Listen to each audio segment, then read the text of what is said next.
me tako pogleda, ko se jaz matram gor in on tako, lej ga, ko ne more in me prime pod sedežem in me je potiskal, ne vem, 50 metrov gor in v kolesarstvu ne zmaga vedno najboljši.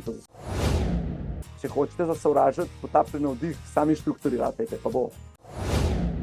Najtežje 2 minute v življenju sta tek na kristalno palačo. No, najtežje 3 minute v mojem življenju so pa bile statične apneje na tekmi v Beogradu. Na treniranih potapljačih na vdih, za primer saturacija kisika v krvi pade tudi do 36%.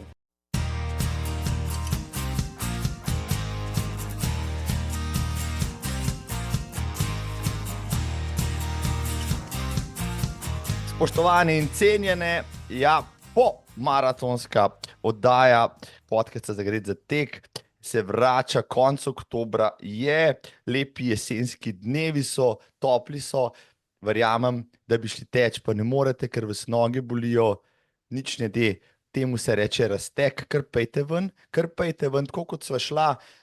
Midva za našim gostom, vsaj on je šel, ker vidim, da je nekje v naravi odsevajo, sem rekel, dobrodošel, Vid Ogris, kje sem te dobil?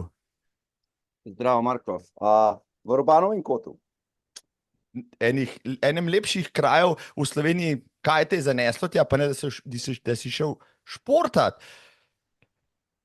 Zagotovo bom športal v naslednjih 2 ali 3 dneh.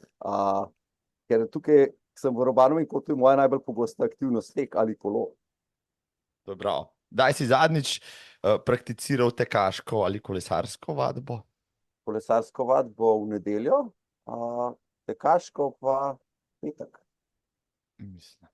Si v formi, mislim, deluješ energičen, svež, spočit?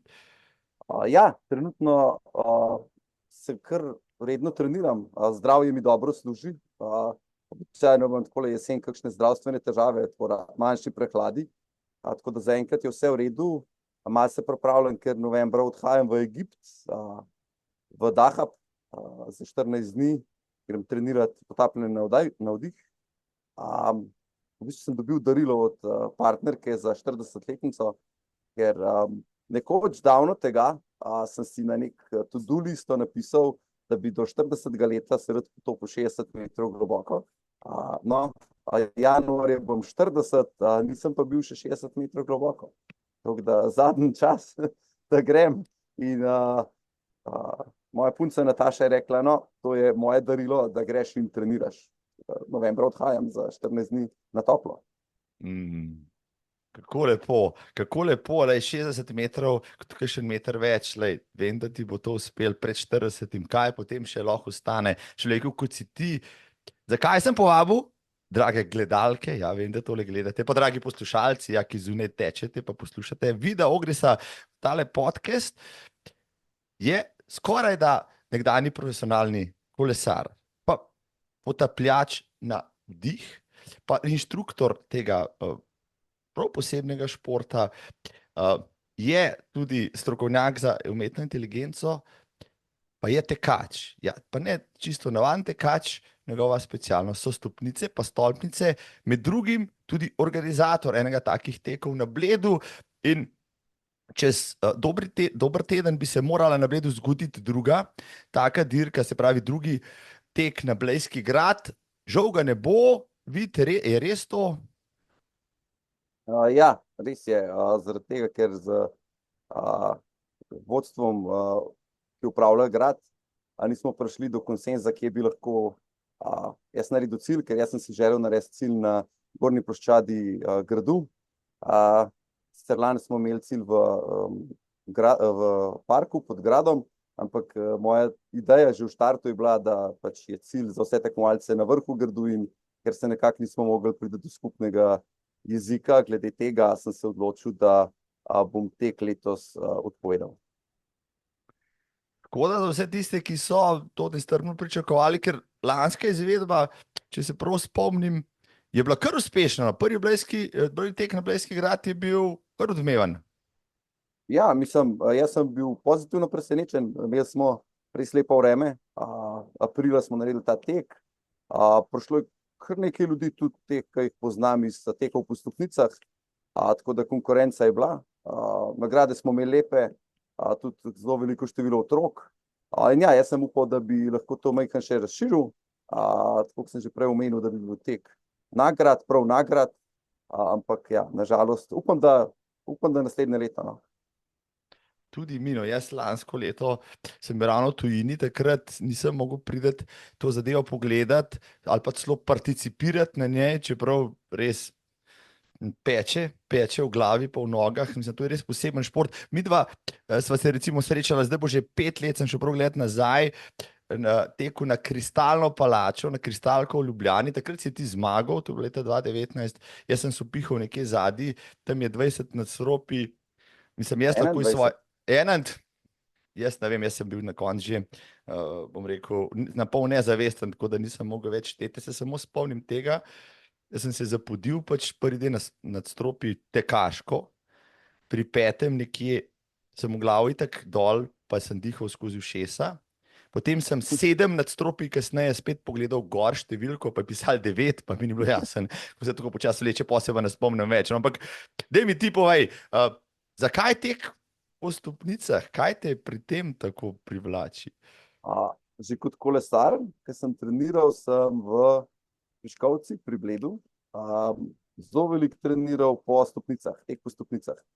Tam, ne vem, za poslušalce in gledalce, če poznate, tam je visokotlačna hidroelektrarna in ob njej je 298 stopnic. In jaz sem tam preživel recimo med 15 in pa 18 letom zelo veliko zimskih nedelj ali pa sobot. Sem tam tekel gor dol in sem čisto slučajno, mislim, da leta 2018 zasledil, da je v Ljubljani trening teka po stopnicah za tekmovanje, ko je tek na Kristalno palačo, in sem šel, en avgust je bil, pa ena zelo slaba sobota je bila, kar se vremena tiče. Sem rekel, grem jaz to pogledat, in meni se je dopadlo že v prvo, tako, podobno kot ti, ne, nikoli nisem tekel po 21 nadstropij, nisem vedel, tudi slučajno nisem vedel, kakšen tempo je, kako bo to izgledalo. No, in jaz sem se tudi zapodil gor in ko je začel boleti, res bolel. In ne vem, sem rekel, tole je pa kar v redu, kratko in sladko. In pa sem hodil redno na te treninge, tudi vsa klima oziroma vzdušje znotraj teh treningov je bilo super. Tekma sploh nisem vedel, da je to tak, kako rekel, big deal. Tukaj, tako da sem se kar redno udeleževal teh tekov, tudi običajno sem se zvedel 2 meseca, da sem potreniral za ta tek. Obenem sem šel, potem sem malo pogledal, sem videl, da so tudi še druge v Sloveniji, tek na Kalvarijo, pa na Hmezat. Sem se tudi obeh dveh udeležil. Zdaj sem sicer malo dal na stranski tir, ampak mislim, da bo zdaj maja bo spet ta tek na Kristalno, tako da tam bom zagotovo spet zraven. Ja, mislim, da novembra celo praznujejo neko okroglo obletnico kristalkarji in imajo tudi nek poseben trening in tako neformalno tekmo. Jaz sem tam samo enkrat. Ja, lani sem bil na tej tekmi novembra, in je majhen drugačen format, in sicer v bistvu tekmuješ v paru, vsak teče po eni strani stopnic, ker imamo dvojne stopnice, in kdor pride na vrh, se uvrsti v naslednji krog. In prvič je fajn. Ja, sicer lani nas je bilo samo, mislim, da nekih 10 nas je prišlo še manj, ampak meni se je zdel format zelo zanimiv, in sem rekel, da bi tukaj sem pa dobil tudi to idejo, da bi na Bledu naredil kot pa skupinski štart teka po stopnicah. Ampak ja, je pa zelo, pa fajn je tudi za gledalce, se mi zdi, ker vsi vejo, kdo je zmagal, kdo se uvrsti v naslednji krog. Je pa res, ker so pavze kratke, je na koncu ni več tek, ampak je hoja po stopnicah na Kristalno. Jaz se hotel vprašati, kakšno taktiko si ti imel, ne vem, z nekim zmernim tempom začeti ali začeti na vso moč, pa kolikor časa gre, mislim. Torej, pač pri teh tekih, ki je samo en vzpon, sem tako v bistvu, jaz sem imel taktiko, postavim si že v štartu zelo zahteven tempo in pol ga pač držim, kolikor časa ga lahko. In malo odvisen pol od dnevne forme, včasih te zabije na 19. nadstropju, kakšen drug dan pa na 17. In Tako naprej da, gor je pač a, tam naprej ja. živeti. Jaz sem pri sebi sem ugotovil, da ne morem pospeševati. Pač ne morem iti počasi, pa pol skozi hitrej. To sem parkrat probal na treningu in mi šlo, in pa sem v bistvu tudi treninge prilagajal temu, da se pravi, zelo visok tempo in ga držati čim dalj časa. Si tudi, ki je študiral konkurenco, se ne vem, pogovarjal s tistimi, ki so res dobri v tej disciplini, kakšni imajo pa oni pristope? Roko na srce niti ne. Zelo malo z enim sva še malo debatirala. On je sicer imel to, da je pospeševal vmes, ampak kaj več pa dejansko ne. Ker meni je bilo še v končni fazi, še mi je bila to zabava, nisem si to vzel toliko resno, da bi, ne vem, naredil z tega znanost, ampak mogoče bil pa lahko, zakaj pa ne. Ja, vem, da je bil Mike Mikloš eden takih specialistov, on je tudi, mislim, da zmagal kdaj na Kristalko, Res ko je je. delal tudi tekme v tujini, in je bila neka serija in tako naprej. Tebe kdaj zamikali pogledati še na te večje stolpnice z Empire State Buildingom na čelu, ker je pa teh nadstropij neskončno mnogo in res, res dirka je kar zahtevna. Mislim, mogoče zdaj zadnje leta ne, ampak takrat 2019 pred korono pa sem mu kar nekaj planov sem gledal, ki dejansko je Liga svetovna, ne, ki se dogaja. Sem malo so leti dragi pa nastanitve, tako Dubaj, Singapur, Tajpej, vem, da ima tudi to tekmo. Pa mislim, da bi pol za te tekme mogel še kakšnih 5 kg izgubiti. Pa najmanj 5 kg izgubiti. Nisem. Ja, specialisti za stopnice obstajajo, ja, spoštovani, če niste vedeli, ja, dejansko so tekači tam zunaj, ki se specializirajo za skakanje po stopnicah. Zdaj, kaj pa, jaz sem, ko sem takrat tekel, ne, če tečeš, lahko preskakuješ več stopnic naenkrat. Zdaj, aj to bolj pametno, je bolj pametno stopnico po stopnico, pa večjo frekvenco. Jaz sem imel pač po 2 stopnici, ne. To je bil, mislim, da po 3 ne gre nobeden, ker je previsok skok. Če greš pa po 1 stopnico, si pa prepočasen. Tako da, kolikor ti uspe držati tek po 2 stopnici, je to pač zmaga. Zdaj samo probaš držati čim višji tempo. Pa bi rekel, roke tudi uporabljaš, tiste ograje so zelo So uporabne bolj stvari. ovira. A So res? bolj ovira. A Ja, res? ja, še na Kristalni palači je ograja majhen, da v temu reči, neprimerna za vlečenje, in ko tečeš gor, ko imaš res hitrost, ti zelo malo pomaga, no. Mogoče majhen v ovinku, ampak se pol tudi dostikrat z roko udaraš v ograjo. Mislim, to Lahko pa da imam samo jaz težave, pa jih boljši od mene nimajo. mislim, so kakšni, kaj pa obutu, no, zdaj bo res naredila znanost iz tega, ampak vseeno, a ne, obutu za nastopnice je cestna, je trail, je nekaj posebenega. Jaz mislim, da cestna ali blago trail, jaz tečem za čim takim. Tem lažje, ko so čevlji, tem boljše. Je pa lahko problem, če je, ker mislim, da je bilo lani, je bil tek v dežju, mislim, je bil dež in je prvih par nadstropij malo drsel. Tako da je fajn, če ima dober oprijem, guma, kaj podobnega. Mogoče bi se celo dal teči v takem primeru s kakšnimi dvoranskimi, ampak bolj na koncu proti vrhu hitrost skozi ovinke ni več težava, ker je ni. Ko si leta 2019 pač zmagal, kdaj si vedel, da si zmagal? Zdaj ne vem točno, kdaj si štartal takrat, ampak niso bili še vsi v cilju. Mislim, da sem kar počakal do konca, da nič prej, ker ne poznam konkurence toliko dobro, tudi ne veš, kdo vse se je prijavil, in vedno grem rad v prvih bojnih vrstah gor, da je čim prej konc, tudi zato, ker da ni gužve na stopnicah.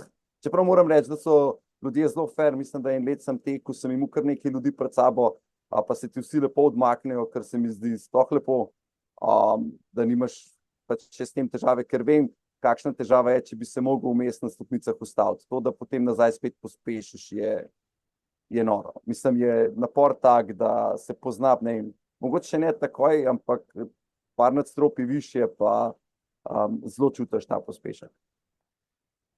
Zdaj pa sem pozabil, ali je rekord tam 1,39 ali 1,40. Ne, mislim, da je 1,46, ali tam 1,45 tam okrog. Tvoj najboljši rezultat? 2,01. Moj cilj je, da pridem pod 2. to je, tako kot imam 60 metrov cilj, imam tudi tle, da pridem po 2 minuti. Najbolj sem šel dejansko na enem treningu, moja zato, ker sem bil neobremenjen psihično, no, bom tako rekel. In jaz sem tekel 2:01, to je bilo, mislim, da en teden pred uradno tekmo, ali pa 14 dni. In takrat sem bil 100%, da tole bo pa letos bo pod 1:58 ali pa 1:59. Pa je bilo pa na tekem 2:03 in ne vem, ali sem bil takrat pol drugi, mislim, da sem bil, ali je bilo to tisti let, ko sem zmagal. Mislim, da je bilo to tisti let, ko sem zmagal in pa sem imel čas, mislim, da 2:03 in sem bil tako malo razočaran kljub zmagi, ker pač moj pristop k temu ni to, kjer bo moja vrstitev na tekmi, ampak moj čas. To je tisti, ki me žene, pač in ta 2 minute je tisti moj cilj in ker nisem dosegel, sem bil malo tako, Magična moja. Zdaj sem naredila, če ne za Bled, vidiš, so pa naredila lepo reklamo za Kristalno palačo in novembra in potem majsko. Ja, Boštjan Gams, živo bo vesel, da so toliko časa o tem govorila, tako da vsi povabljeni. Zdaj si še mene si mal narajcev na en način, ne, da bi se šel spet pomeriti na te štenge, pa videl, če lahko čas iz 2019 dosežem. Čeprav, se vram, to je taka bolj tak pekoč občutek, pa vam želodcu, a brez rečev. Jaz bom tako rekel, jaz ti priporočam vsem, ker je toliko drugačno, kot karkoli druga, kar so v življenju probali. Ravno ta dolžina okoli 2 minut, oziroma recimo 2 minute pa pol, za nekega, ki ni recimo toliko pripravljen, je ravno toliko dolga, da lahko ta laktat spraviš na tak nivo, da res peče, ne. Po drugi strani pa ni pa prekratko. Plus še to, da so stopnice, da je na vsakih 10 stopnic ovink. Pač mislim, ima neke zanimivosti ta tek in povabim vse, da pridejo to probati.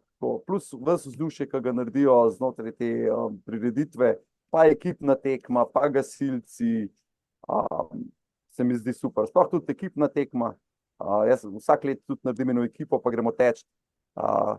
Sicer tam spet seštejo pač seštevk časov in najboljša ekipa, ki ima najmanjši skupen čas, zmaga, ampak pač je pa še malo tega naboja, tako, pa še štafetno palco neseš gor. Super. Evo, super, sigurno so koga navdušila, pa pripričala, da bo šel poskusiti. Enkrat morate. Lejte, spoštovane, na bucket listi mora biti tudi enkrat tek po stopnicah, to kot je vse ostalo. Zdaj ti, Vid, prej si rekel, imaš še zmer tekmovalni naboj, imaš še zmer željo po zmagah. Zdaj praviš 40, boš počasi, ti si v športu že več kot 30 let, če se ne motim. Kolesar sem začel s koncem 1. razreda. Zakaj kolo, Vid Ogris? Zakaj kolo? Dobro vprašanje. Ne vem, pač običajno je tako, ne, 3 faktorji so, ki določijo, kjer šport se bo otrok šel. Starši, prijatelji, pa okolje. Sicer mislim, da je bil Miro Rakuš, je bil takrat trener v kolesarskem klubu Bled in moj oče je bil njegov sošolec v srednji šoli. In jaz sem se s kolesom zelo veliko vozil, tudi zelo hitro sem se začel s kolesom voziti. Mislim, da sem se že pri 2 letih vozil s kolesom, če ni bilo poganjavčkov in teh stvari. To je sicer, bi mogel vprašati starše točno, kdaj sem se začel s kolesom voziti. In ne vem, pač so mi starši rekli, ok, boš pa šel probati kolo. In sem probal kolo, sem bil zelo veliko na tleh, ampak mene to ni ustavilo. In kaj zdaj to pomeni? Začel si voziti kolo, to si šel pa že v nek klub in to se je potem začelo kar vozička tam pa kar resno trenirati. Kako? Ja, se pravi, jaz sem začel trenirati, ko se začele poletne počitnice. In mislim, da sem pač v kolesarskem klubu Bled, takrat in mislim, da sem imel prvo tekmo že tako po 1 mesecu.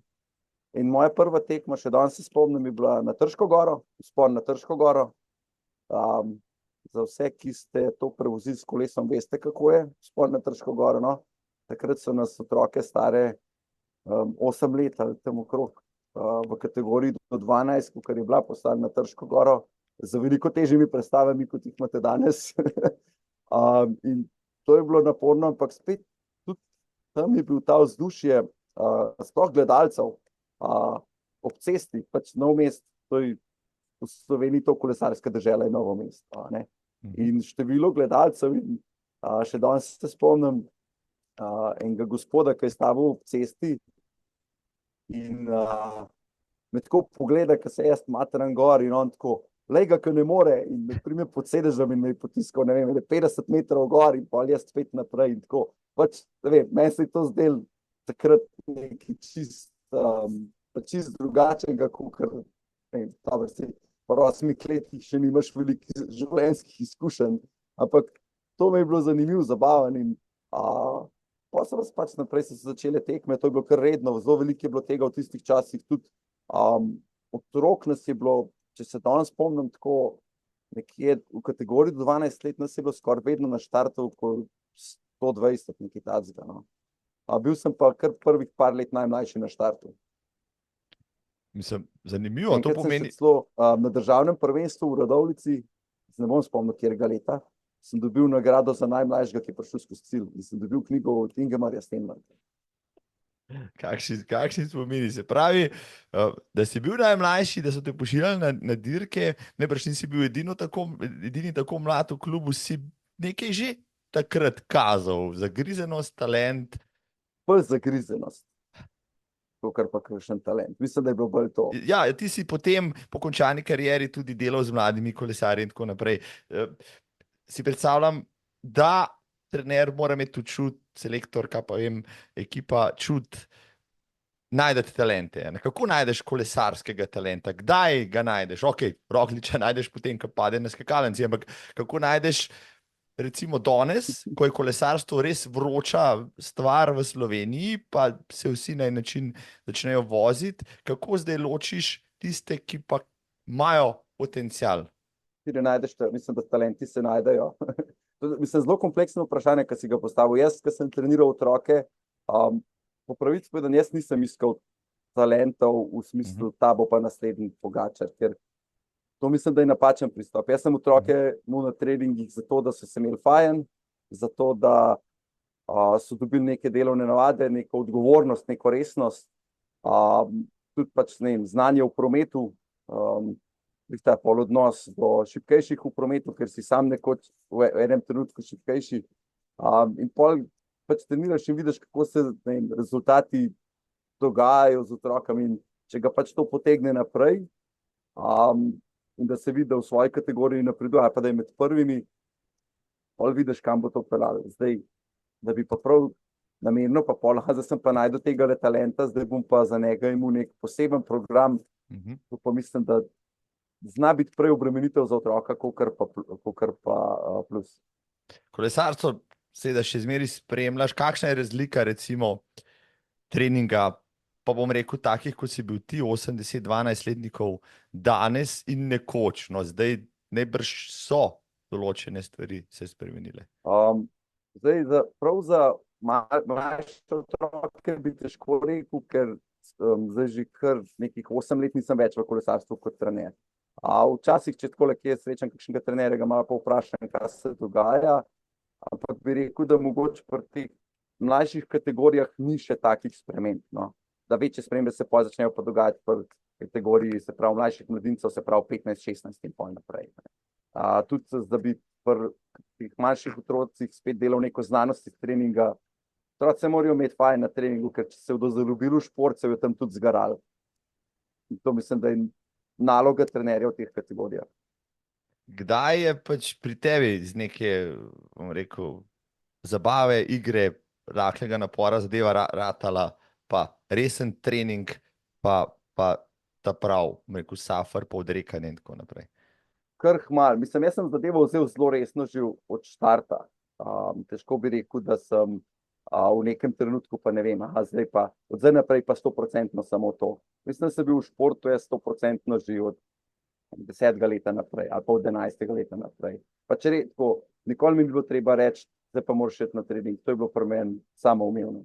Na trening grem, ne samo, da grem na trening, tisti, ki je uraden trening, še sam sem si treninge delal, ne vem, ta tek po stopnicah, to je nekako zrasel kar pri meni, zakaj pa ne bi še to dodal v treningu, ne. Tako da bi težko rekel, da zdaj pa ne vem, da sem pa mladinec, se pravi 17 let, zdaj pa gremo pa 100% na to. Se pravi, si ti že kot najstnik porabil kar nekaj ur v dnevu za to, da si pač guluti sedež pa obračal. Oja, kilometre. nekaj ur je šlo.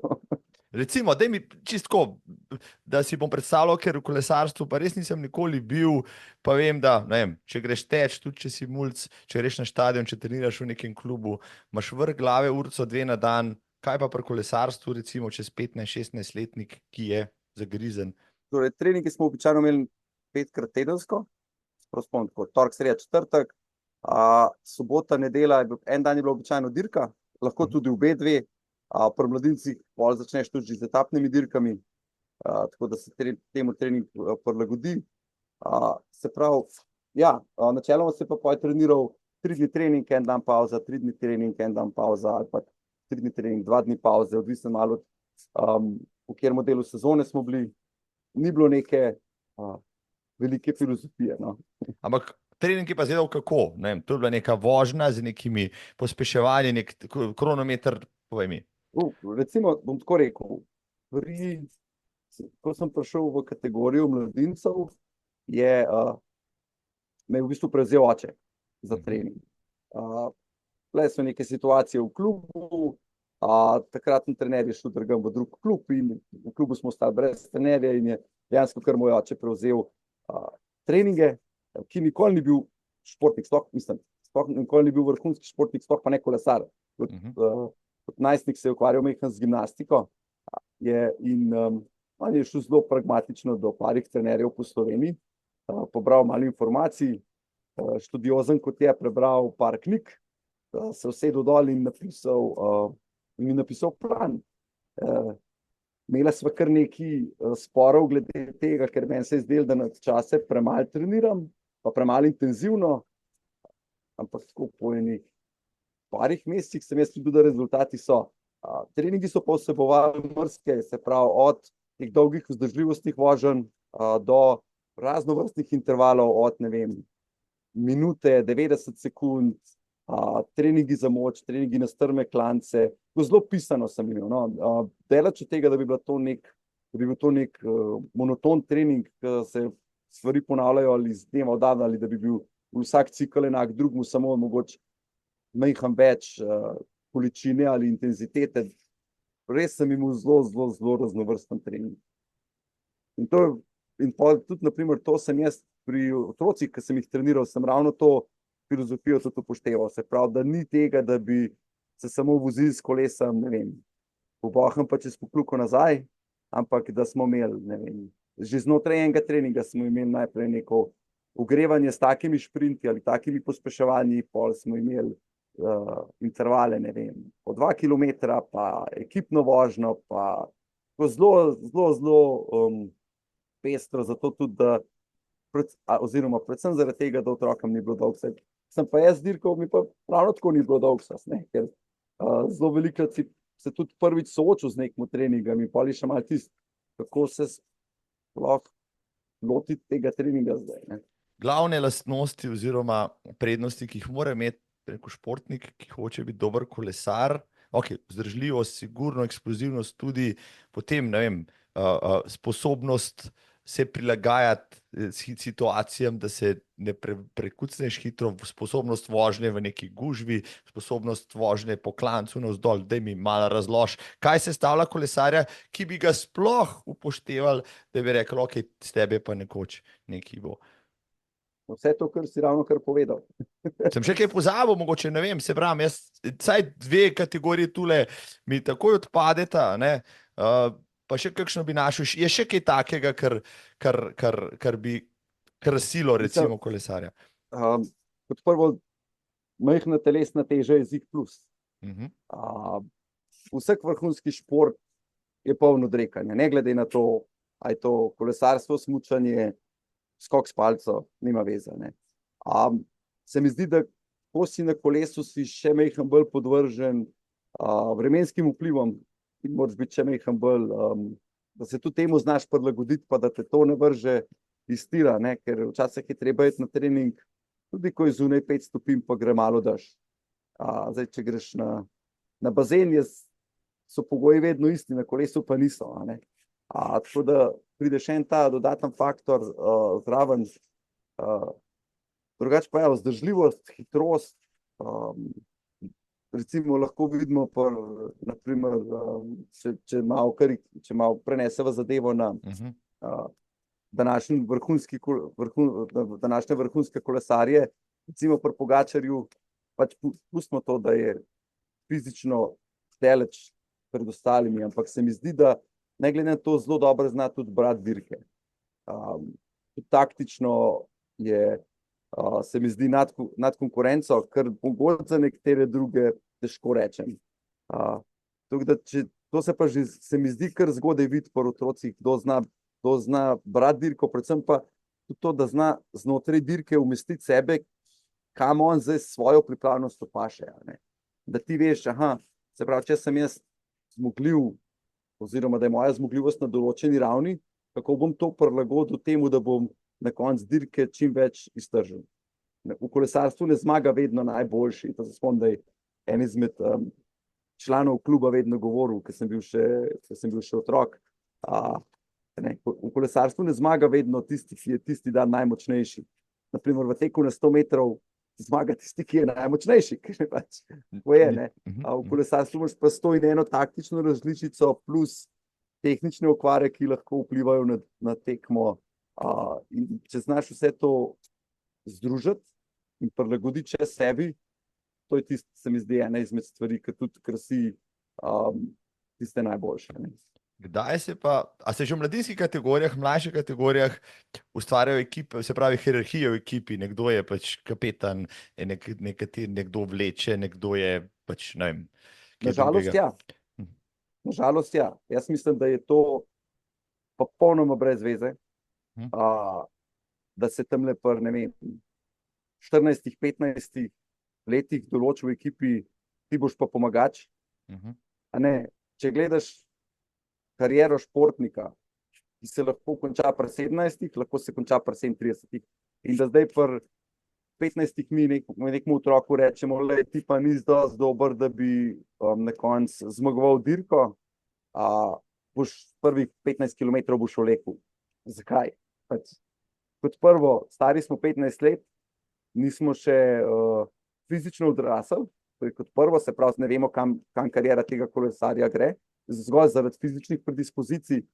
In mislim, da je ena taka moja filozofija, ki sem otroke treniral, tako, samo ne loviti svojega, če tvoj beži, ostalo mi pa dosti vseeno. Okay. In je uspevalo, boš rekel, so fantje sprejeli ta način, mogoče boš, kot pa če da bi že razdelil po predalčkih. Jaz upam, da, to bi se mogel njih vprašati. Sicer sej tudi znotraj tekme smo pa smo se pred tekmo zmenili, kolikor bo taka situacija, bomo naredili pa takole. Ampak sem probal tudi znotraj tega vedno rotirati, da niso bili vedno eni in isti tisti, ki so bili pomočniki, oziroma zmeraj eni in isti tisti, ki so šprintali. So bili pa fanti tudi dostikrat sami med sabo, tako da so se že sami znali zmeniti, kaj bodo naredili v zaključku dirke. Kar mi je bilo pa sploh všeč, da se med sabo znajo sami zmeniti. Je pa res, da so bili tudi vsi sošolci med sabo. Bravo, lepo. Ti si sam nastopil v svoji kratki, srednje dolgi karieri, kar v nekih klubih. Tako, srednje dolgi rečejo, kar v nekih klubih, kakšne funkcije si imel v teh sredinah? Na klance se zih nisem odspred vozil. Tako, križec, naprej. Ostalo pa vse, v bistvu. Kot sem že prej rekel, znotraj dirke se je treba prilagajati. In tudi mi smo se takrat, ali pa na tistem nivoju, ki sem jaz dirkal, pa glede na mojo pripravljenost pa ekipe, v katerih sem bil, je bilo redko tako, da bi, ne vem, imeli tako določene vloge, kot je danes vidimo na Tour de France ali pa nekje tako. Zelo bolj so bile vloge dinamične, dajmo tako reči. Se pravi, kaj se dogaja. V začetku dirke vsi pokrivamo napade, pol pa če kdo znotraj bega, pač je v begu, ostali od zadaj pokrivamo, oziroma če si od spred bežiš. Zdaj, če je pa na koncu šprint, pa ja, glede na to, da sem bil bolj hiter kolesar, se je kdaj tudi pripravil zame šprint, oziroma bolj pozicijo za šprint, kakor pa sam šprint. Tako da sem bil bolj v teh vlogah.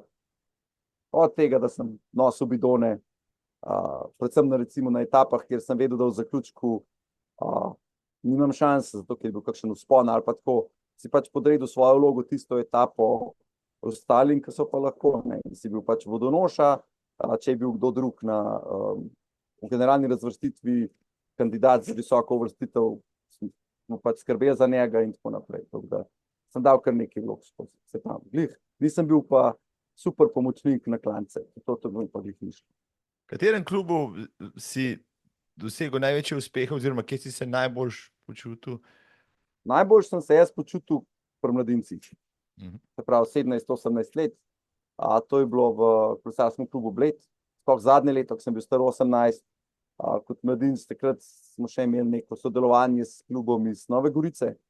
In človek, ki je takrat skrbel, ki je bil v bistvu takrat naš kot športni direktor, ki nas je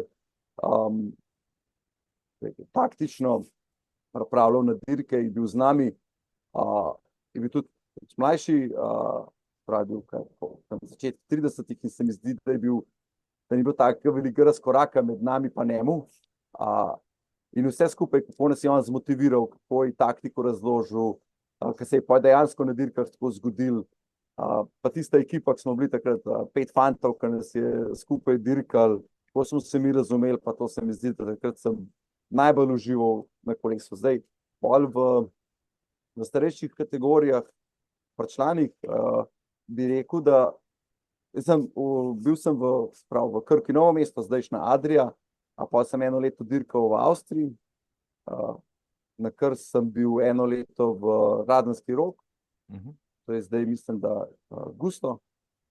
Potem pa še 2 leti sem dirkal pa še na Hrvaškem za Loboriko.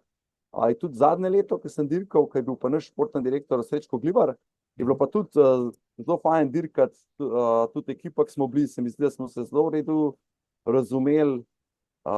Srečko je znal tudi narediti dobro klimo, tudi taktike, ki jih je povedal pred dirko in vse, ko se je pol dogajalo.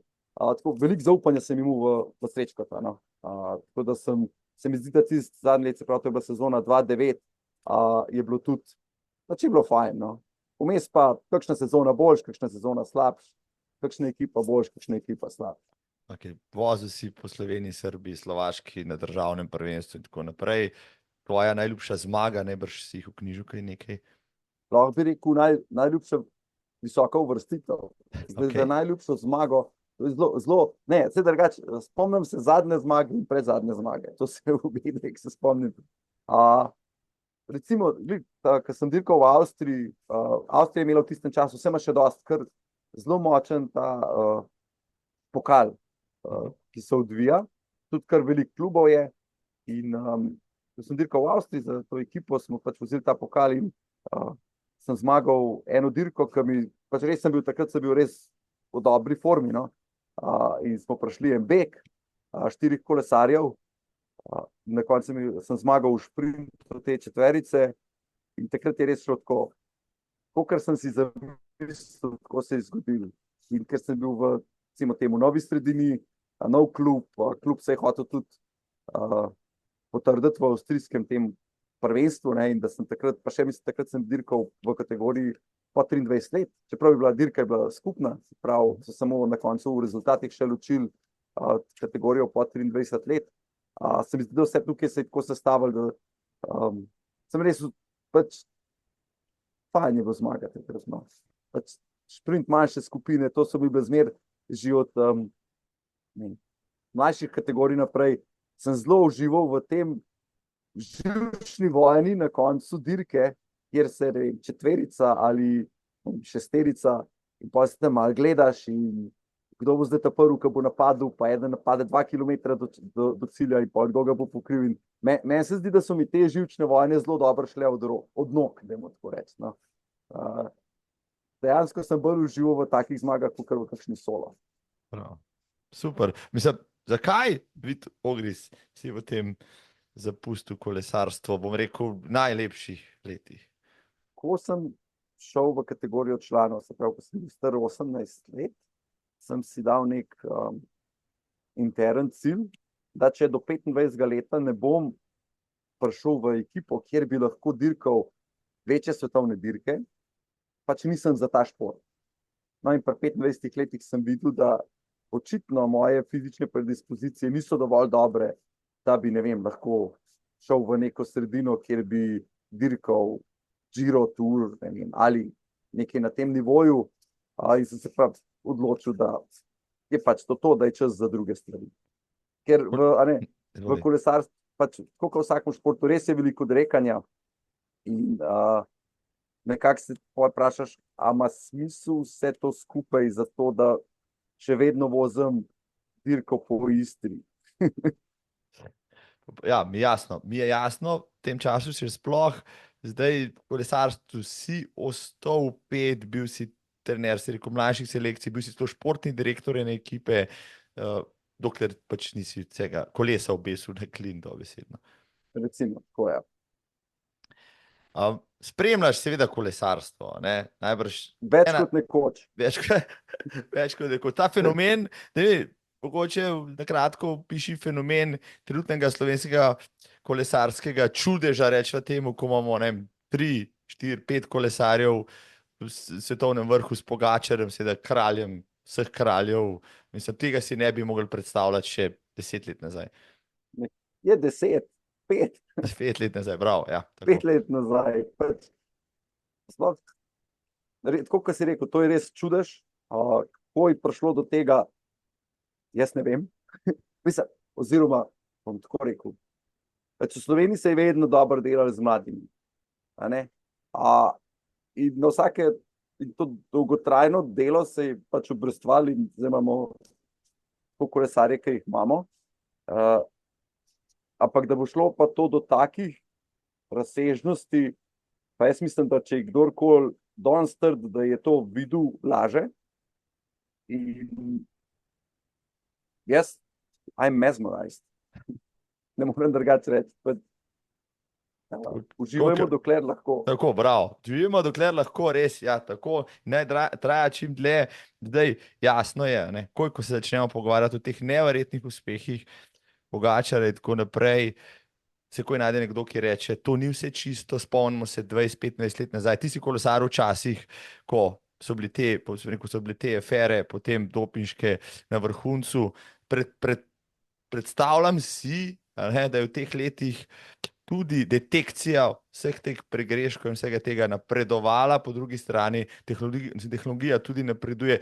Dajva čisto splošno, da ne bo predolgo na tej temi filozofirala. Tvoje mnenje o tem, recimo, nekoč in danes, oziroma, da rečeva, je danes težje biti dopingiran kolesar, ker te toliko spremljajo, in je po drugi strani pa tehnologija, pa način treninga, pa mikromenežiranje, pa čisto vsega, od spanja, prehrane in tako naprej, toliko napredovala, da v bistvu zato današnji kolesarji praktično nekdanje dopingirance nesejo tudi na najtežjih, recimo, klancih.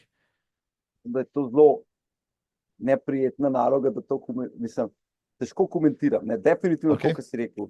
Pač stvari, koliko so se spremenile. Samo ravno letos smo tudi nekajkrat imeli to debato in pogledamo leto, ne vem, 2000 ali pa 99. Jan Urlih, Lance Armstrong gresta na RDW. In oba dva imata odpete majice, ohlapne majice, kolesa so, kakršne so. Pol pa pogledaš zdaj, Tour de France, vsi v oprijetih dresih, aeročelade, aerokolesa. Vse kolesarstvo je bilo vedno popularno, ampak koliko se pa, se mi zdi, tudi strani proizvajalcev koles in opreme zdaj vlaga v kolesarstvo in seveda več, kot ti denarja vložiš, večji je tudi napredek. Kar se tiče treninga, seveda so šle stvari naprej. Kar se tiče prehrane pa sploh, ker sem jaz dirkal makaroni Pariž, to je tisto, kar treba reči. Zelo dober je podcast, Matej Mohorič je gost v Atmosfercih, kjer on razlaga, kako poteka prehrana pri njih na etapnih dirkah. Ne. Pa tudi on razlaga, kako je on še v mlajših kategorijah, kako so njemu trenerji razlagali, kako se prehranjevati pred, med in po treningu, in pol, kaj on prišel med profije, ki se je to popolnoma spremenilo. Se pravi, neke te stare paradigme, ki še zmeraj obstajajo, ki so obstajale, ki so popolnoma napačne. Ne. In nadzor nad spancem, merilci moči. Sem jaz dirkal, je bil merilec moči, to je bilo toliko drago, da si zelo redko kdo lahko prvošel. Danes ga dobiš za, ne vem, 300, 400, 500 evrov in lahko spremljaš, s kakšno močjo poganjaš pedala. Ne. Ker mislim, da je ključna zadeva za nadzor treninga. Sej res, da je Pogačar v enem zadnjih intervjujev rekel, da on večinoma še vedno spremlja puls.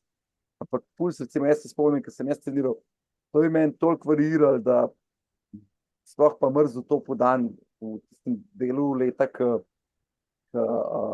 se pripravljaš, se pravi, januar, februar, marc, ko vemo, da temperature pa še malo nihajo in nižja temperatura, pa je tak puls, pa ti moraš danes delati take intervale in pa se ti puls ne dvigne in si ves zafrustriran, kaj se zdaj dogaja. Ne. Merilec moči, moč je pa vedno enaka, ne glede na tvoj puls. Ne. In zdaj, kar se pa pol dopinga tiče, pa vedno bo, jaz mislim, da ker je v človeški naravi goljufati, oziroma bližnjice iskati bližnjice, prelisičiti nasprotnika. In zdaj težko rečem, odkar se je v kolesarstvu pojavil sistem Adams, je definitivno večji nadzor. Torej, za tiste, ki ne poznajo, sistem Adams je, da ne bom glih narobe rekel, no, ampak konstantno poročanje tvoje lokacije, to, da te lahko protidopinška komisija kadarkoli pride testirati. In če 3-krat v enem letu nisi na lokaciji, kjer si napisal, da si, in v tistem trenutku pride protidopinška komisija in ti ne oddaš vzorca urina ali krvi, si avtomatsko suspendiran za 2 leti. In kolesarstvo se je tega res lotil, takrat, kot si omenil, v času teh dopinških afer, zelo rigorozno, ampak vedno boš pa imel ljudi, ki znajo tudi okoli tega sistema priti. Pa ne pravim, da je zdaj to kdo od naših, ali kakorkoli način, samo v človeški naravi. Sej, zato pa še vedno dobijo športnike, ki so pozitivni na doping testih. Ravno spremljam, da trenutno ima Kenija zelo velik problem v stekači na dolge proge. Držiš, skoraj večjega kot Rusija, no, tako bo rekla, skoraj večjega. Ja, in to, da se tako veliko govori o kolesarstvu, se mi zdi pa zelo neferno. To je tista stvar, ki mene kot bivšega kolesarja najbolj boli, je to, ta nefer poročanje, kot samo kolesarji so umazani, zelo hitro se pa zanemar druge športe. Ravno zdaj je tale tudi primer z Janik Sinarjem, ne, v tenisu, kjer so spet drugi pogoji veljajo za njega, kot za ostale tenisače. Prav, on je bil pozitiven na doping testu, niso ga suspendirali, lahko je vmes igral, zdaj ima pa zaslišanje. Ne vem, če je to prav, ne. Če so pravila za vse enake. Bolj je to. Sej, v kolesarstvu je bila pa podobna zadeva s Christopherjem Froomom. Če se spomnite, kaj je bil na Vuelti, mislim, da 2016, 2017 je bil pozitiven na salbutamol, pa so mu vseeno pustili dirkati na naslednji let na Giru, čeprav bi mogel imeti vmes zaslišanje glede tega primera. Ne. Ker spet ni pravilno, ker je bil številka 1 na svetu. Tako da, bolj me te stvari zmotijo. Če so pravila, ne bodo za vse enaka.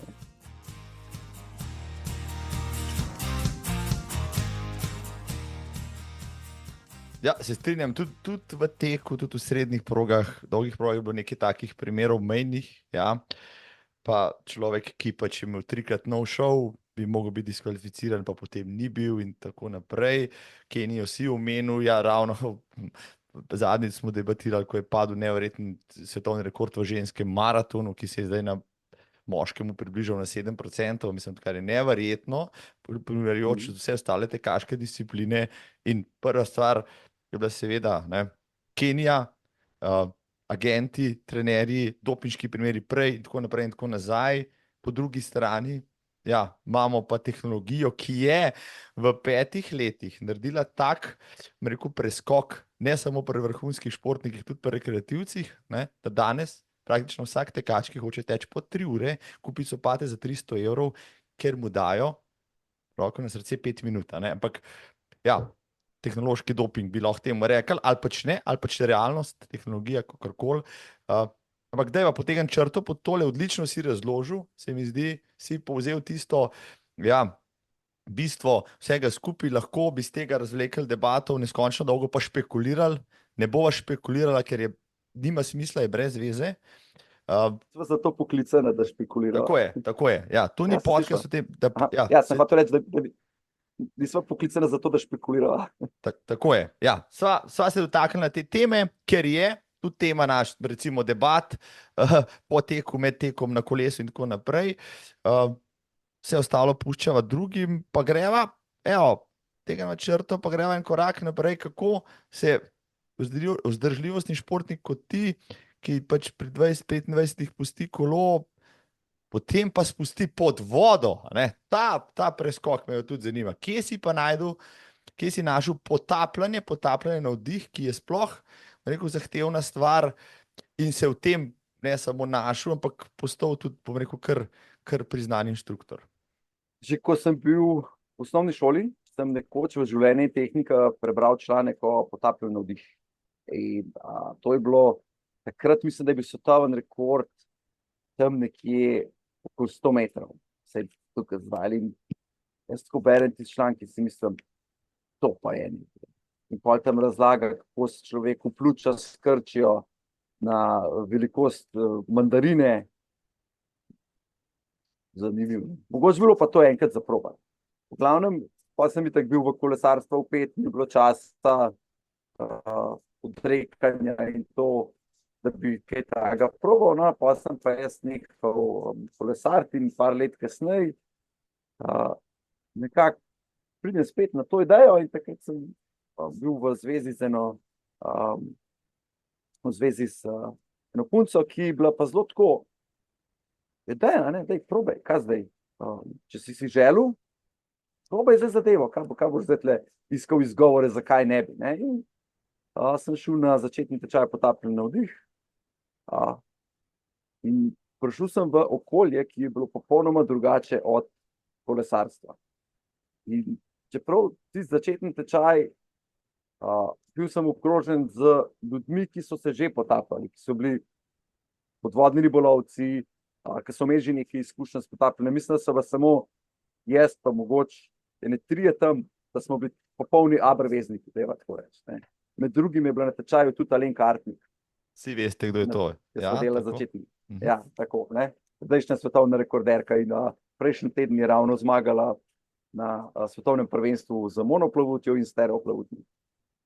Par mesecev kasneje, jaz to pravim tisti tečaj, še danes se spomnim, kaj je rekel inštruktor, na začetnem tečaju so vsi potopijo na 20 metrov in jaz tako, to bo, ne. Kaj je s tabo? No, moj ta 5 potop je bil na 20 metrov.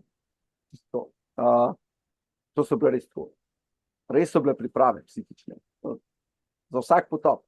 Meni se je zdelo, da to grem zdaj tam na poden Jadrana, ne, za vsak potop in se je res treba pripraviti. Nakar je bil 2 meseca kasneje, smo imeli pa kot nek trening camp in jaz mislim, da takrat sem se jaz pa dokončno navdušil nad potapljanjem na vdih. In sicer nekih 15-20 ljudi, da si bilo v kampu Sveta Marina in vsak dan smo popravljali svoje osebne rekorde. In ta vzdušje in kako so bili ostali ljudje veseli za tvoje uspehe in ti za uspehe drugih, To je bilo nekaj, kar jaz v kolesarstvu nisem videl, ker je bilo pač drugačna klima je v kolesarstvu, vsaj takrat je bila. Zdaj upam, da je drugače. In takrat sem bil to, zdaj grem pa jaz to še naprej in sem šel pol na nadaljevalni tečaj naslednje leto in spet na ta trening camp in pol malo sem treniral na bazenu, sicer nič kaj, da bi hotel tekmovati, meni je bilo samo fajn biti pod vodo, fajn mi je bilo zadrževati dih in vse skupaj pač prerasel v to, pa tudi zelo veliko sem se naučil, zelo veliko o človeškem telesu, ker sem debatiral z ljudmi iz sveta freedivinga oziroma potapljanja na vdih, pa kaj se dogaja s tabo in tako naprej. In nakar mene pokliče, oziroma tako, eden izmed teh, ki so bili tudi inštruktori, je šel za 1 leto delati na Bali. In je tam naredil inštruktor tečaj in je tam 1 leto učil. In on je prišel nazaj in mi pač pove, kako je na Baliju in on tam uči. In pol čisto reče, če bi tudi ti rad naredil inštruktorski tečaj, tukaj je človek, kateremu sem jaz delal tečaj, zdaj bo prišel v Slovenijo in se pač z njemu zmenim. In jaz pokličem, to je bil Tomaž Jereb, in grem k njemu in naredim inštruktorski tečaj, predvsem, ker sem hotel še več znanja. Niti ne toliko, da bi jaz učil, ker nikoli si sebe nisem predstavljal toliko v tej vlogi inštruktorja, kakor bolj Tomaž Jereb je takrat, mislim, se je še danes vrhunski potapljač na vdih, pa tudi jamarski potapljač je, pa gasilc, pa emergency first response. In se mi zdi, da z njega lahko dobim zelo veliko znanja. In točno to je bilo na tečaju, sem zvedel noro stvari, obenem naredi še tečaj za sodnika, pri potapljanju na vdih. No in jaz naredim tisti tečaj in on meni že takoj reče, če bi ti račel delati kot inštruktor, 2 destinacije, kjer ti vedno lahko priskrbim delo, sta Bali ali Zanzibar. V tistem času sem jaz delal doktorat in sem rekel, pač ne morem jati, ne, pač delam doktorat, do januarja moram zadevo končati.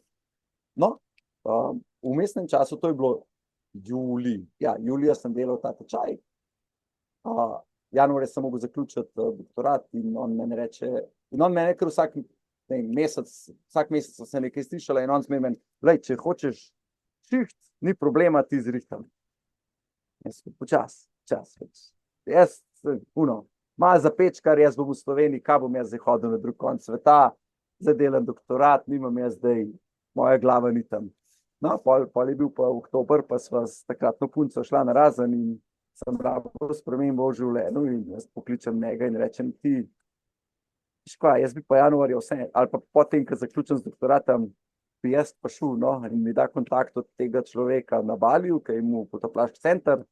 In mislim, da so se v 20 minutah sva se prek Facebooka midva vse zmenila, da jaz pridem marca delati za 1 leto, oziroma približno za 1 leto. In pa sem šel, v bistvu bi to moj prva inštruktorska pozicija.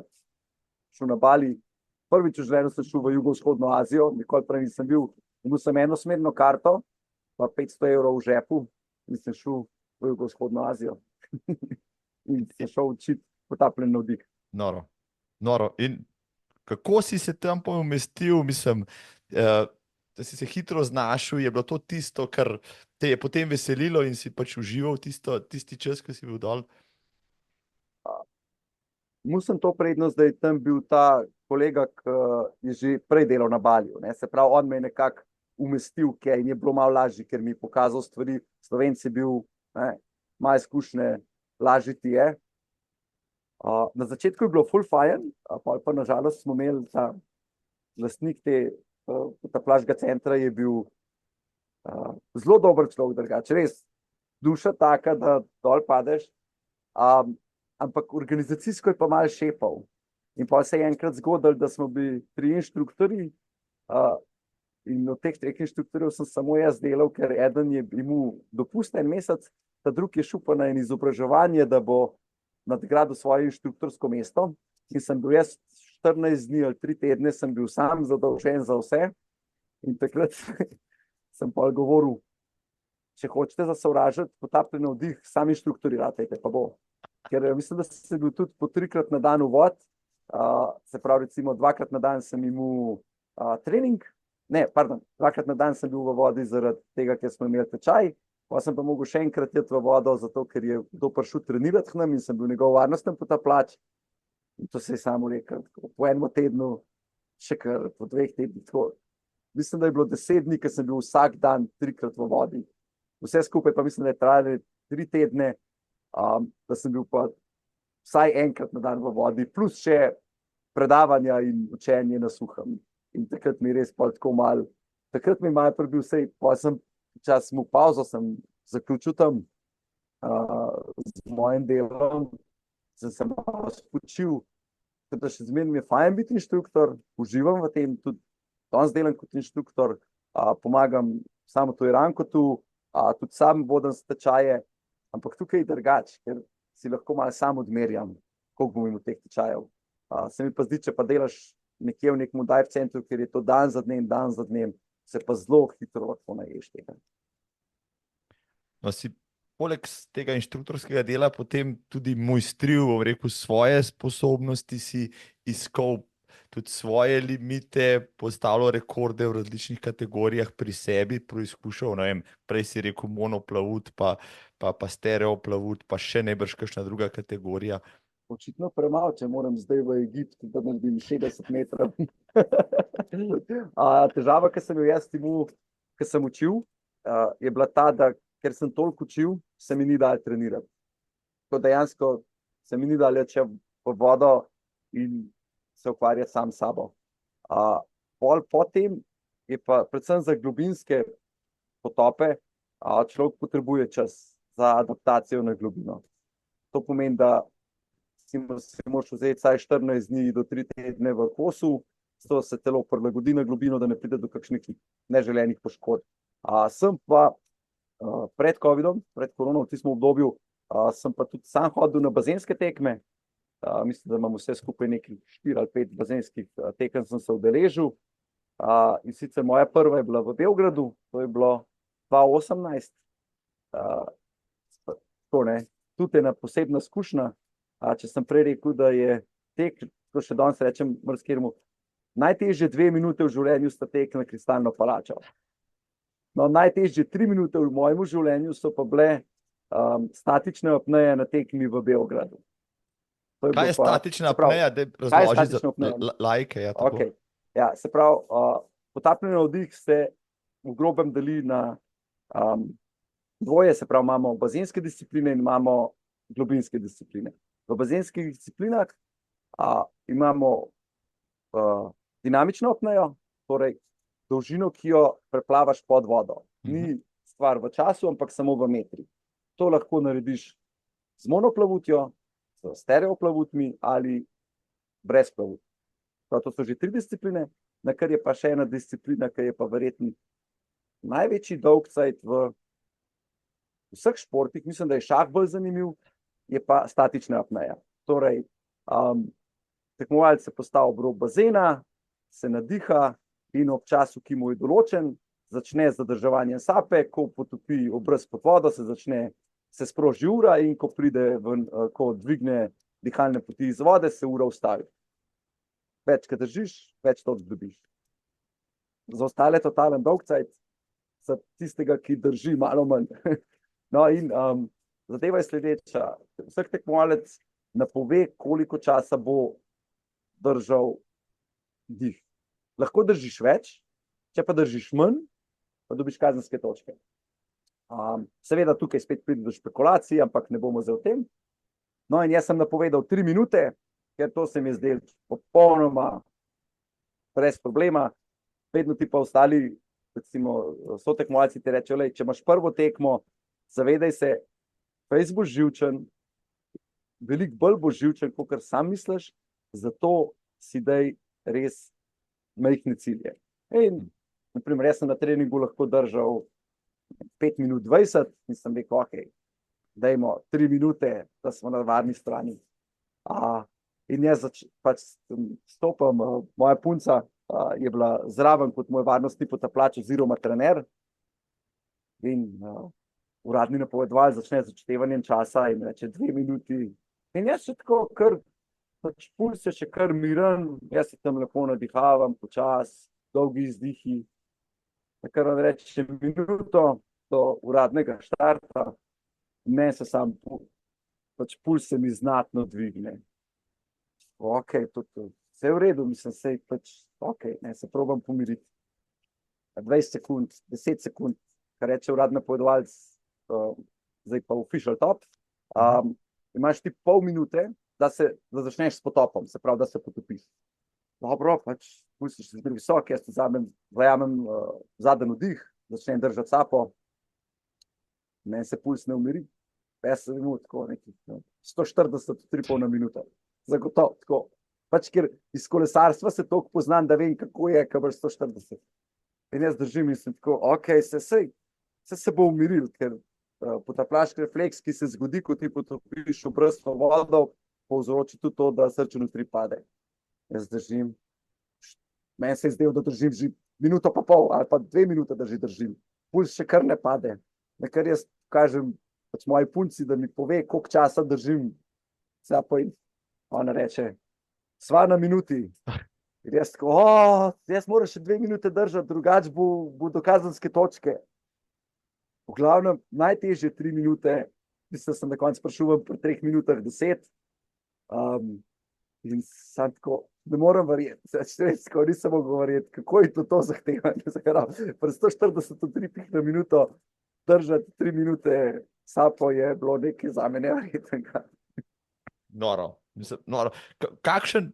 Do kakšnih minut, sekund si prišel potem naprej, koliko je tvoj rekord? Moj osebni rekord je 5 minut 40. Mislim, za tiste, ki to poslušate, pa če ste kdaj probali, samo tako malo zadrževati na suhem sapo, veste, da je to neskončno. To je približno tako dolgo kot 3-minutni plank, ko prvič pogledaš na uro, pa rečeš, da sem že minuti pa pol, je 25 sekund, ne? In pol rečeš brez veze. Ampak tam lahko saj dihaš. Tam lahko saj dihaš, tle ne moreš dihati 5 minut 40 izjemno. Kakšen je, ne vem, svetovni rekord ali pa slovenski rekord? Svetovni rekord je 12 minut. Oziroma 11:55, mislim, da no. Slovenski rekord pa mislim, da je trenutno ali 8 minut 50 ali pa celo čez 9 minut. A veš, da zdaj trenutno pa ne bi vedel z glave, no. Ampak ja, te časi so kar zelo dolgi. Je pa nekaj mogoče za vse poslušalce in gledalce in gledalke in poslušalke. Jaz imam pravilo, da ko učim, da vsakega tečajnika lahko v 45 minutah ga naučim, da bo sposoben zadržati dih vsaj 2 minuti. In to mi vedno uspe. Čeprav se zdi nenormalno dolgo, res. Ampak to se da že po 45 minutah. Kaj so te male skrivnosti velikih mojstrov, kot je Vito Ogris, recimo? To so z dihalnimi vajami, z mentalno pripravo, kako... Recimo, mi da se zdaj le pogovarjava že krepko čez uro, po tem času bi mi lahko že naučil držati sapo več kot 2 minuti. Če samo urišeš, no, ostalo bodo tečajniki pri tebi pač naučili, ko bodo zdaj prišli se to učiti, ampak kaj so glavni poudarki, da ti lahko pač greš v tak jezikov dolg pa preživiš? Predvsem priprava na potop oziroma zadrževanje sape. Torej, umiritev duha in uma in telesa, tako reči. Sploh pri teh, da reč, začetnih poskusih je glavna težava strah, ki ga imajo ljudje, ko pride do potrebe po vdihu. Ker ljudje mislijo, da zdaj pa konc, zdaj se bom pa zadušil. Ne, vse je v redu. Samo umiriti se je potrebno in pač sprejeti to potrebo po vdihu kot nekaj, kar je normalno, da se zgodi, ampak naše zaloge kisika v tistem trenutku v telesu so še toliko velike, da se niti slučajno ne more zgoditi, da bi tečajnik recimo izgubil zavest ali kaj tega. Ampak ja, ker je pa dihanje naša osnovna funkcija, na katero sploh ne razmišljamo in zdaj jo mi tukaj pišem slovensko besedo potlačimo. In ker potlačimo to potrebo po vdihu, je pa to zelo velika borba samim sabo. Ne? In težko je premagati to zadevo, ker samo usta odpreš, pa lahko začneš dihati. Zelo preprosto je iti čez to mejo, da si olajšamo življenje v tistem trenutku. In zdaj, da je pa dihalne vaje kot take same niti niso to, recimo, zahtevne ali pa dolgotrajne, da bi se mogel nekaj veliko naučiti, bolj gre za to dihanje s prepono, ker je način dihanja, ker telo najbolj umirimo, in da jaz ljudi samo to naučim, in pa ti zadnji vdih, da je zadnji vdih čim večji, da širimo prsen koš in da po temu, da se probamo čim bolj spustiti vsako mišico v telesu, in ko rata težko, ko pridemo do te točke, ko pride do potrebe po vdihu, da se ne začenjamo napenjati mišic, da če zmeraj ostanemo v stanju, ko smo sproščeni, to je tisto, kar je najbolj zahtevno pri tečajnih. In zato zmeraj pridejo pa, zmanjkalo mi kisika. Ne, še moder mi, v redu je. Si kdaj pri teh potopih, ne vem, sam meril, mogoče na krvi, nasičenost krvi s kisikom, pa z ogljikovim dioksidom, pa te parametre, oziroma to najbrž merijo profesionalci? Sam na sebi ne, sem bil pa priča temu, kar se je merilo, pa tudi bral sem neki študij glede pač teh parametrov, tako kot si rekel. Tukaj glavna zadeva je kisik, se pravi nivo kisika v krvi, ki si ga merijo, ali pa ti predstavlja neko točko, do kam se gre. In zdaj na treniranih potapljačih na vdih, na primer saturacija kisika v krvi pade tudi do 36%.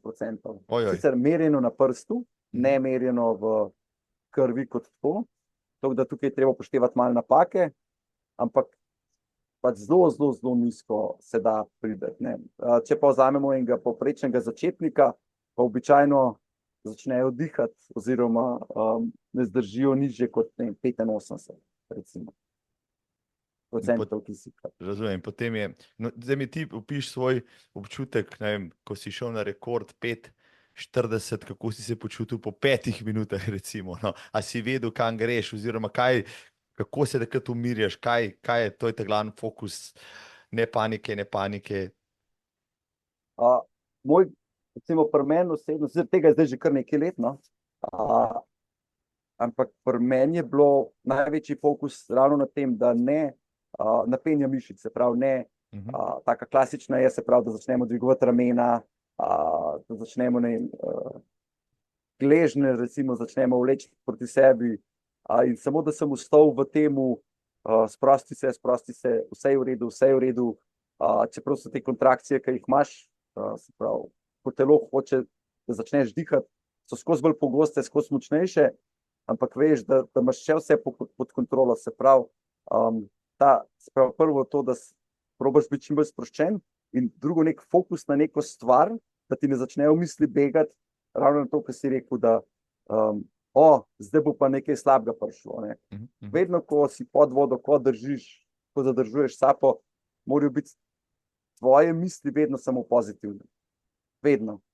Se pravi, v smislu, vse je v redu, dobro mi gre, vem, kaj se dogaja, stvari imam pod kontrolo. Takoj, ko začneš z negativnimi idejami, se pravi, tole pa ne bo šlo, tole je pa pregloboko, ne vem, to so samo koraki v napačno smer. In ja, mislim, da takrat, ko sem ta svoj oseben rekord naredil, sem zelo tako, včasih te zmer pol malo žal, ko prideš ven, pa si tako, lahko bi še 10 sekund, lahko bi še 10 sekund.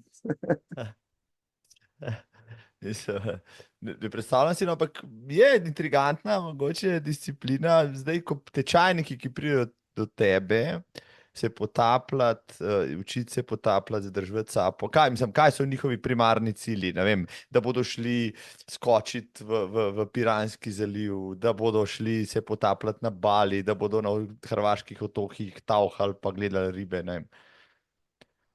Zelo različno.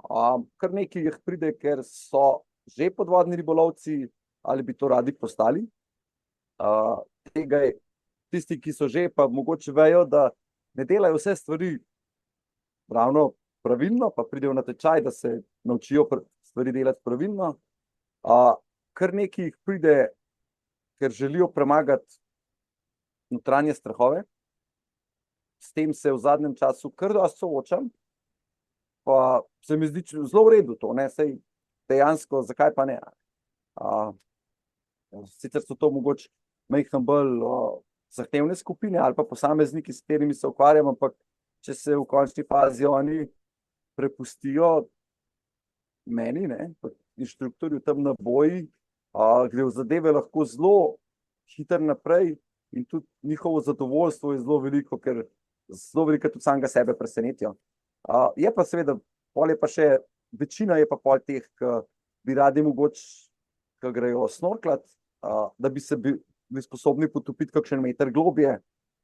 Se pravi, če grejo, kot si rekel, v neke trope, na Bali, na hrvaške otoke, da niso omejeni zgolj na zgornje 2 metra globine, ampak da se, ne vem, pa znajo potopiti tudi 10 in da se topijo varno. Zelo majhen del je pa tistih, ki pa pridejo z namenom, da bi pa postavljali neke hude globinske rekorde. Tega je zelo, zelo, zelo malo.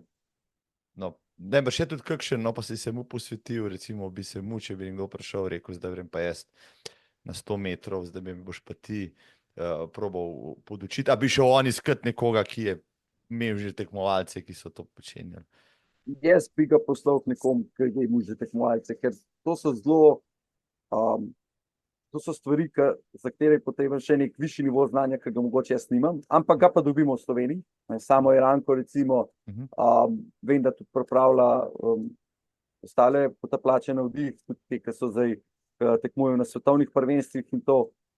In tudi sam ne, je državni rekorder in mislim, da ima on večjo bazo znanja, ki jo lahko takmu posamezniku ponudi, kakor pa jaz. Ne.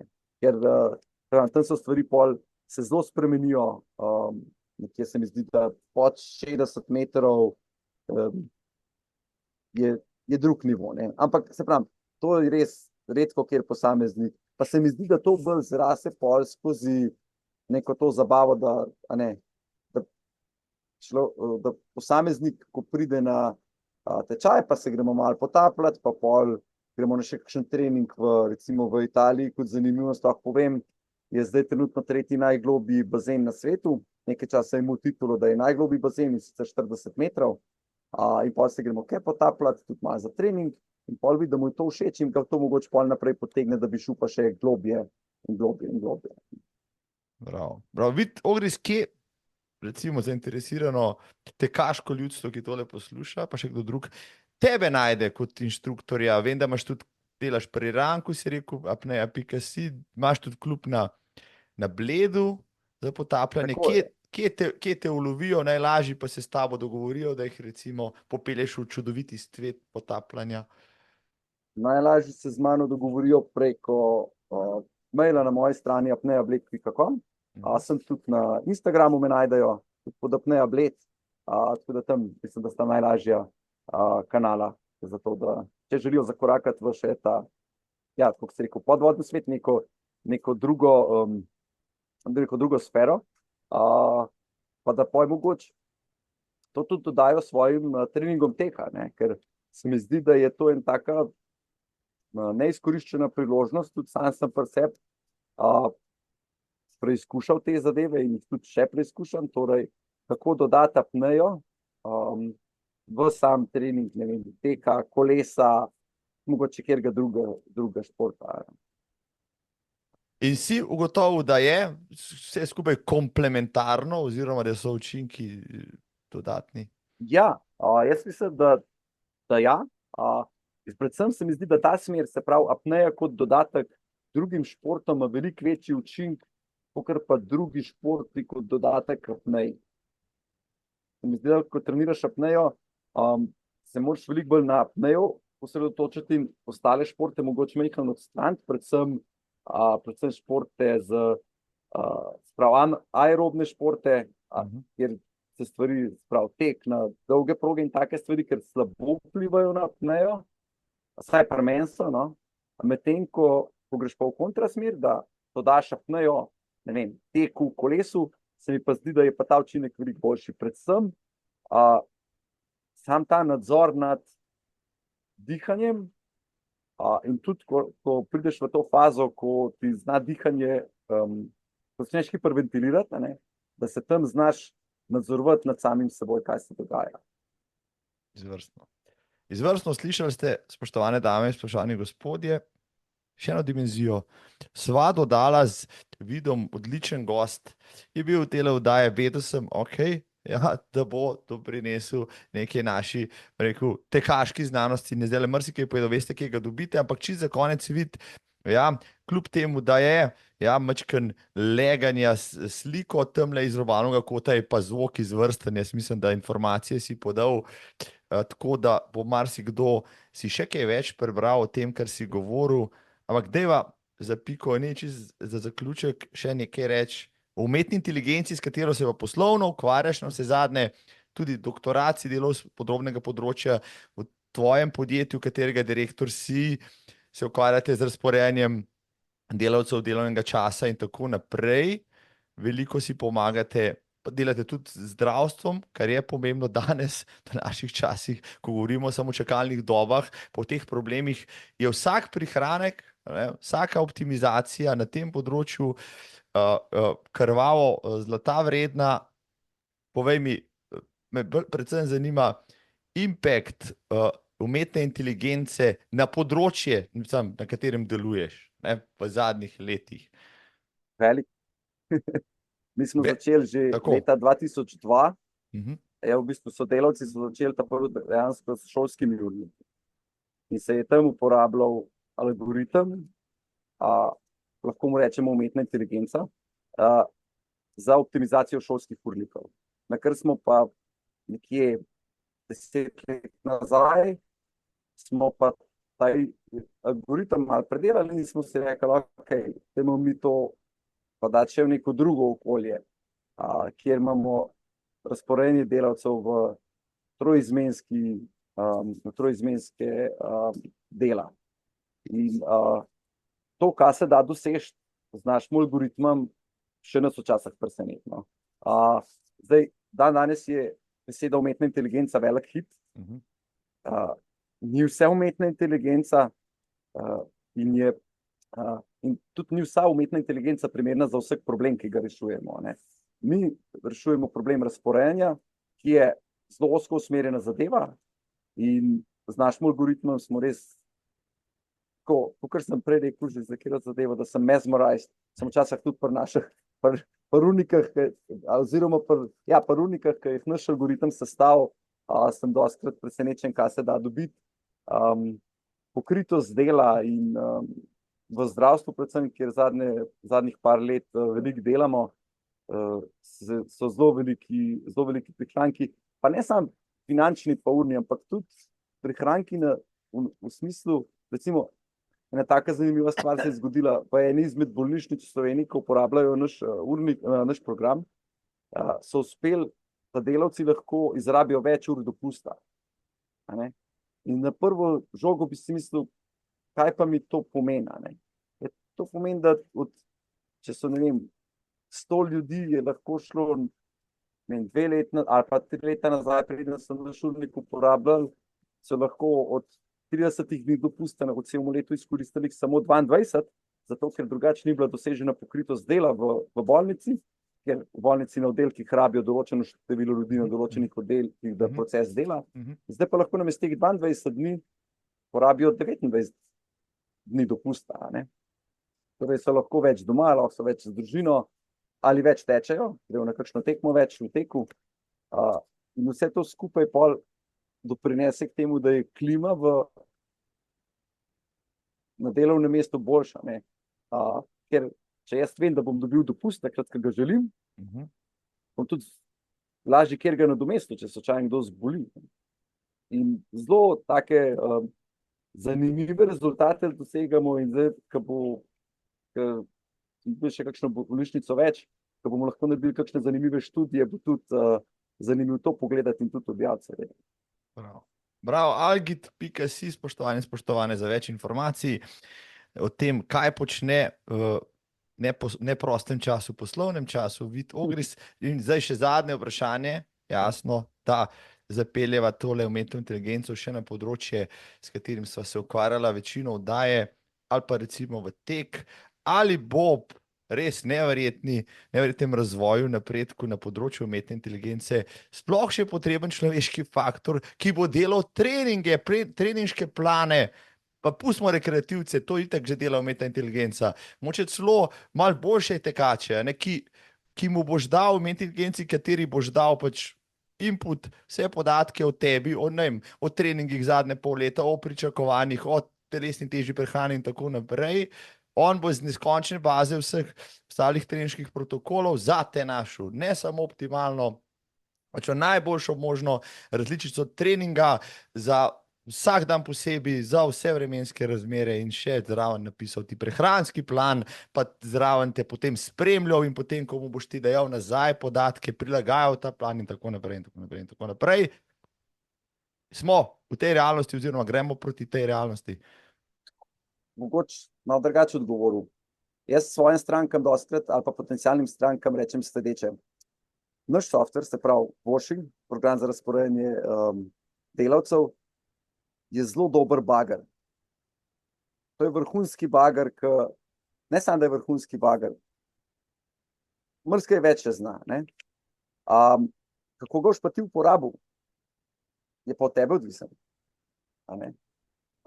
Oziroma mogoče eno drugo analogijo, ki še mogoče boljšo piše.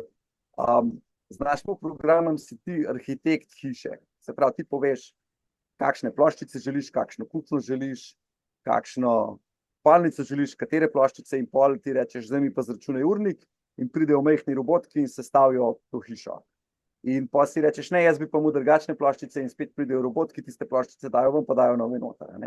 Medtem ko recimo, da konkurenca pa pri konkurenci moraš biti pa vse, električar, ploščičar, mizar in moraš vse sam delati. Ampak kakšno hišo boš pa ti zrisal, je pa še zmeraj odvisno od tebe.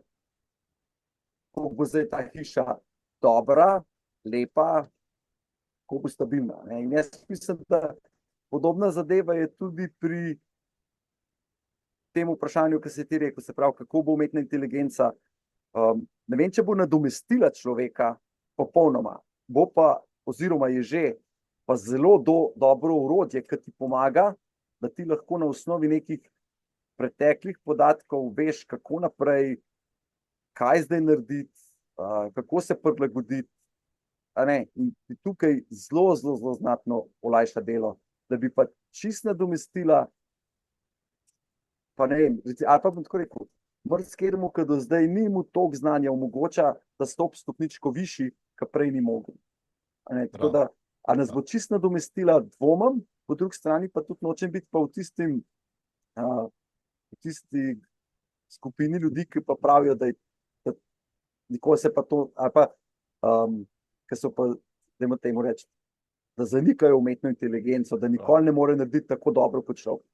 Mi vemo, da urnika človek ne more narediti toliko dobrega, ki ga naredi naš algoritem. V to smo prepričani 100%. Razen, če damo človeku 1000 let. Nažalost, jih ne bo dočakal. Pa še tam vprašanje, če bo dobro. Ampak spet, tukaj, ko pridemo do teh planov, pa to, sicer sam ne uporabljam teh aplikacij, ampak vem pa, da obstajajo, se mi pa zdi, da je zelo dober orodje, ki ga lahko človek, ki ga zna, ga izkoristi tako do maksimuma. Prav, tako. In tule si dal lepo piko. Vid Ogris, bilo mi je v čast in veselje, izjemno veliko novih stvari sem izvedel in zato delam še tale podcast, jaz zdaj že v 5. sezoni, spoštovani in spoštovane, hvala vsem za spremljanje. Vid, tebi pa ti želim lep sončen dan tamle v Robanovem kotu in kakšen lep v neko športni podvig. Hvala, Marko, se vidimo na naslednjem teku, ne? Maja te pričakujem na Kristalno palačo. Si me napalil, hvala Vid, kakšen je tvoj strik na Duolingu in kateri jezik se trenutno učiš? Čakaj, to pa lahko kar pogledam. Trenutno se učim več ali manj italijanščino in pa indoneziščino in moj strik je trenutno 1679 dni. Za tiste, ki ne znate tako hitro računati, to je več kot 4 leta, oziroma približno toliko časa, kar jaz delam tale podcast. Tako da, Vid, hvala, lepo se Hvala imej. tebi, Marko. Lep dan. Ajde, živijo. Čau. Čau.